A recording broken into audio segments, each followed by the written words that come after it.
Welcome, children, to this episode of Lessons for Class 10th.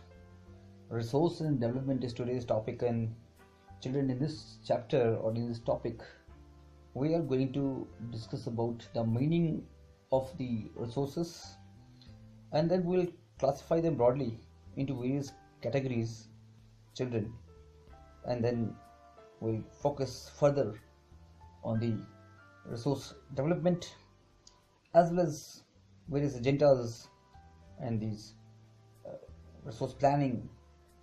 So start with this meaning of the resource. Children, you just imagine and identify or name various items which are used in making life comfortable in our village or in town. You simply can name some of the items like uh, food, shelter, yes, maybe your clothes, or metal, this vehicle, or maybe your LPG cylinders and gas stoves. There's so many, a number of things you can see. There's electric bulb, electric fan, maybe a bed, a window pan. There are a number of items which you see, and these all items make your life comfortable. Children, everything available in our environment has utility for us. Now, what is utility? Means they have the capacity to fulfill, satisfy our requirement, our wants. Children, everything available in our environment which can be used to satisfy our need, they are termed as natural resources or resources. Now, resources can be called resources if resources are technologically accessible, economically feasible, and culturally acceptable. Now, I want to focus here. What does technologically accessible mean? Children, in Earth, we find many things and we use everything.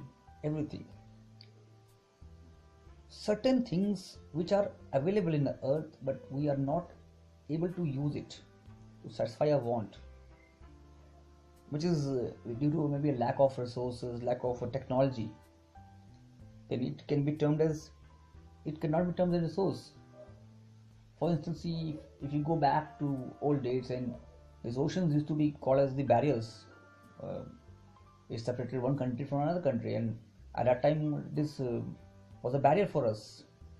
But now with the advancement of technology, like shaping technology, now we use this barrier as something usable. Now these oceans are not a barrier between two countries, but it is a connecting line between two countries.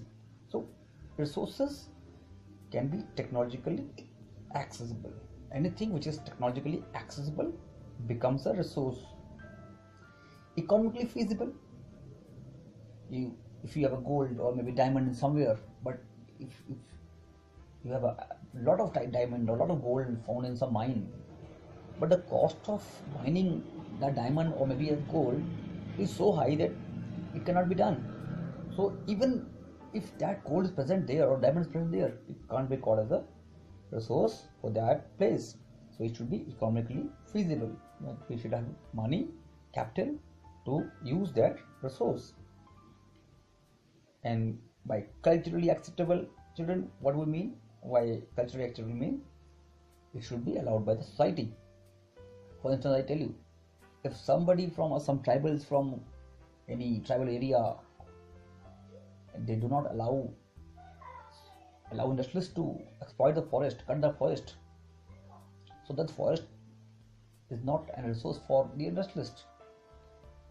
If a river which has a huge potential to generate electricity, but if the environmentalist or maybe the community do not allow the construction of dam there, that river doesn't turn into a resource for us. So that's why anything which is technologically accessible, economically feasible, and culturally acceptable, and which has the capacity, ability to satisfy human needs, can be termed as natural resources.